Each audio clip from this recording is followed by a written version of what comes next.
నమస్తే, welcome to special debate. నేను సంధ్య.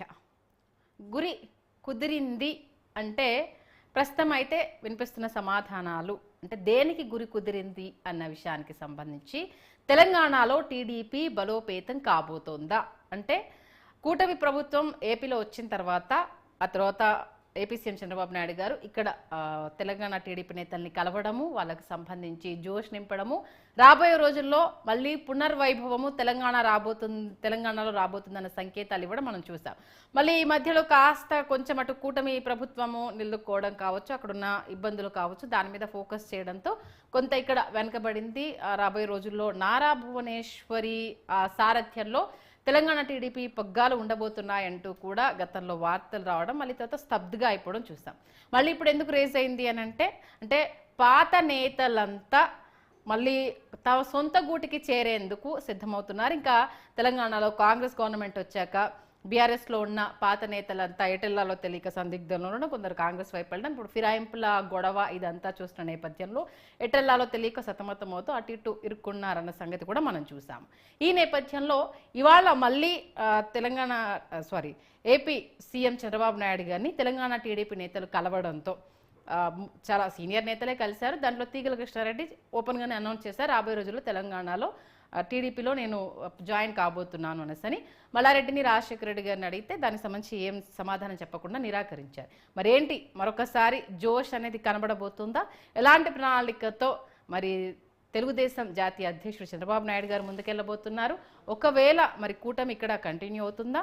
Already టీడీపీకి సంబంధించి ఇంకా మూలాలు ఉంటాయన్న విషయం ప్రతి ఎలక్షన్లో అది క్లియర్ కట్గా ఆ మెసేజ్ అనేది వెళ్తూనే ఉంది. ఈవెన్ బీఆర్ఎస్ ఓడిపోవడానికి కూడా one of the key role కూటమి ఓట్లు కాంగ్రెస్ వైపు టర్న్ అవ్వడము అనేది కూడా మనం వినడం జరిగింది. అది వాస్తవ రూపంలో కూడా మనం చూడడం జరిగింది.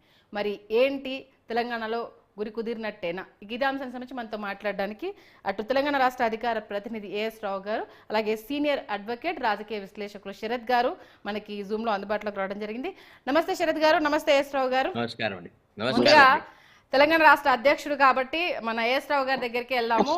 ముఖంలో అయితే చాలా సంతోషం కొట్టొచ్చినట్టుగా అనిపిస్తుంది ఏఎస్ రావు గారి ఫేస్ లో చాలా రోజుల తర్వాత. ఏంటి సార్ మరి గురి కుదిరినట్టేనా కంప్లీట్ గా? ఎవరికి గురి కుదురుతుందమ్మా? ఏం మాట్లాడుతున్నారు? సంతోషం అంటే ఇప్పుడు వస్తున్నటువంటి టీవీలో ఛానల్లో వార్తలు చూసి నేను నవ్వు వస్తుంది. ఇది అపహాస్యం కనబడుతుంది. ఇప్పుడు ఒక విషయం చెప్తాను మీకు. మన వీధిలో ఉత్సవాలు జరుగుతుంటే ఆకలిగా ఉన్న పక్క వీధిలో ఆకలి కుక్కలన్నీ కూడా మన వీధికి సంబరాలు జరిగే కాడికి వచ్చి ఆకలితో ముఖం చూస్తుంటాయి. అదే విధంగా తీగల కృష్ణారెడ్డి అంటే వ్యక్తి ఒక ఆకలి కుక్క లాంటి విశ్వాసం లేని కుక్క. మా దగ్గర క్లియర్ గా చెప్తున్నాయి. ఇక్కడ ఏంటండి, అతడు వచ్చి మా పార్టీని బలోపేతం చేయడం ఏంటండి? పూర్వవైభవం అతడు కూడా వాడు కూడా తీసుకెళ్ళడానికి మాకు మా దగ్గర నాయకులు లేరా? అంటే మేము నిబద్ధత పిచ్చోళ్ళమా ఎరు పుష్పాలమా?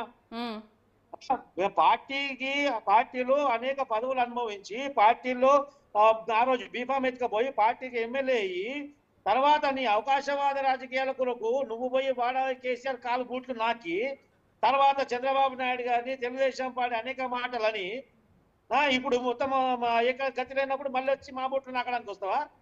అంటే నువ్వు ఓవర్ రాబోయి మాకు అడగడానికి? అంటే మేము ఇన్ని రోజులు పార్టీని పట్టుకొని పార్టీ జెండాలు మోస్తూ వస్తున్న కార్యకర్తలు భుజాలు కాయలు కాసిపోయినాయి. అంటే నువ్వు వచ్చి ఇప్పుడు వాళ్ళని నిన్నుమోయాలా? ఉన్నదాకా కుంటని మోసిన ఒకటి మళ్ళీ నిన్నుమోయాలా?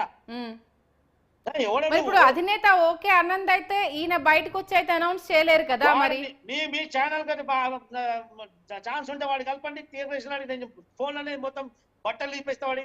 ఓకే, చంద్రబాబు నాయుడు గారి దగ్గర పోయి అన్న నేను వస్తాను, నేను పార్టీలోకి వస్తాను తీసుకుంటే సరే పోయి పక్కకు దొబ్బేసిన వాడిని బయటకు వచ్చేసి చంద్రబాబు నాయుడు గారు తర్వాత మాట్లాడతానని పిలిచి నిన్నవాడు పిలుస్తాడు. ఓకే, నీ బతుకు ఎమ్మెల్యేగా స్థాయి లేకుండా నీకు ఎమ్మెల్యే చేసి పార్టీలో ఎమ్మెల్యే చేసిన తర్వాత సిగ్గులేని విధవాన్ని వదిలిపెట్టి కేసీఆర్ బూట్లు నాకనిగా పోయేసి మా పార్టీని వదిలిపెట్టి పార్టీ ఇబ్బందుల నుంచి ఆ రోజు నుంచి ఈ రోజు వరకు పార్టీని భుజాల మీద మోస్తున్నటువంటి మేము పిచ్చోళ్ళం కనిపిస్తున్నామరా నీకు? నువ్వు ఎవడవు అసలు?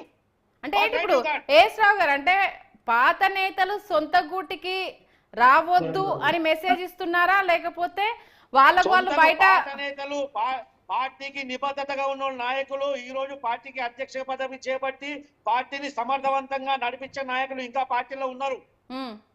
ఇలాంటి ఆకలి కుక్కల అవసరం తెలుగుదేశం పార్టీకి లేదు. మాకు ఇలాంటి కుక్కలు వస్తుంటే కూడా ఇలాంటి విశ్వాసం లేని కుక్కలను తీసుకొచ్చి మేము పెంచుకునే అవసరం తెలుగుదేశం పార్టీకి ముమ్మాటికి లేదు. చంద్రబాబు నాయుడు గారు ముమ్మాటికి ఇలాంటి విశ్వాసం లేని కుక్కలను తీసుకొచ్చి మా మీద వదులుతారని చెప్పి మేము అనుకోము. అది ముమ్మాటి కాని పని.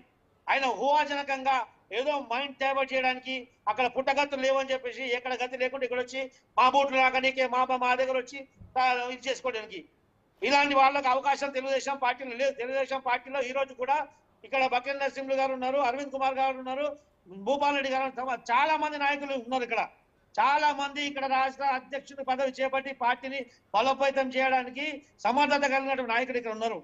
ఇలాంటి పార్టీలో ఎన్నికై విశ్వాసం లేకుండా పార్టీ అవకాశవాద తన అవకాశం కొరకు ఇలా విశ్వాసఘాతకం చేసి ఇలాంటి విశ్వాసం లేని కుక్కల అవసరం తెలుగుదేశం పార్టీకి పడలేదు. మరి ఇప్పుడు ఆయన బయటికి వచ్చేసి అధినేతను కలిసిన తర్వాతే కదా నేను త్వరలో టీడీపీలో జాయిన్ కాబోతున్నానని క్లియర్ కట్ గా చెప్పారు. మరి మీ వర్షన్ ఇంకొకలా ఉంది. అధినేతను కలిసింది బాబా బామోడు ఇద్దరు కలిసి పెళ్లికి పోయి ఒక పెళ్లి ఇన్విటేషన్ పత్రిక ఇవ్వడానికి వెళ్ళారు. పత్రిక ఇద్దరు కలిసిపోయిన తర్వాత బాబా బామోడు ఇద్దరు కలిసిపోయి చంద్రబాబు నాయుడు గారు కలిసిన తర్వాత బయటకు వచ్చినాక ఒకడేమో నేను పత్రిక ఇవ్వడానికి పోయిన అంటాడు, పక్కన నిల్చొని ఇంకోడేమో తెలుగుదేశం పార్టీలు జాయిన్ అవుతా అంటాడు. అంటే పిచ్చోళ్ళు కనిపిస్తుంది రైడా. ఓకే, ఈ బట్టబాస్ రాజకీయాలు తెలుగుదేశం పార్టీలో నడవు. ఇలాంటి బట్టబాస్ గాన్లు, ఇలాంటి మోసగాన్లు, ఇలాంటి దుర్మార్గులు ఒక పార్టీ సింబల్ పై ఎన్నికై ఇంకో పార్టీకి పోతే ఒక తండ్రికి పుట్టి ముంగడ ఇంట్లో వాడి తండ్రి మంచుకుని చెప్పి వానికి తండ్రి అని పిలిస్తే ఏ విధంగా ఉంటుందో అదే విధంగా ఉంటుంది. ఓకే, మరి నువ్వు తెలుగుదేశం పార్టీ సింబల్ మీద ఎన్నికయ్యావు. నీ నియోజకవర్గం ప్రజలు నువ్వు తెలుగుదేశం పార్టీ మేనిఫెస్టోని అట్రాక్ట్ అయ్యి నీకు ఓటేశారు.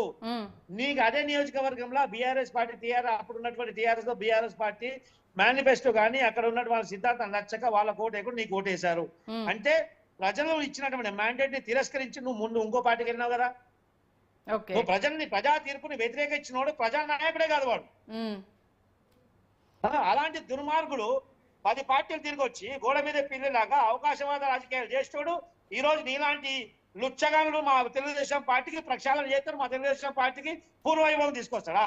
ఓకే, అంటే ఎట్టి పరిస్థితుల్లో పార్టీని అంటే రావు గారు అంటే ఎట్టి పరిస్థితుల్లో పార్టీ సింబల్ మీద గెలిచి పార్టీని విస్మరించి వాళ్ళ ప్రయోజనాలకు వెళ్ళిన వాళ్ళు ఎవరైనా సరే ఎంతటి వారైనా సరే టీడీపీలో ఎంట్రీ ఉండదా? ఎవరైనా సరే ప్రజా తీర్పును ధిక్కరించిన వాడు, తన తల్లిని అవమానించిన వాడు, తల్లి పాలు తాగి తల్లి రొమ్ము తన్నిన అంత సమానమే.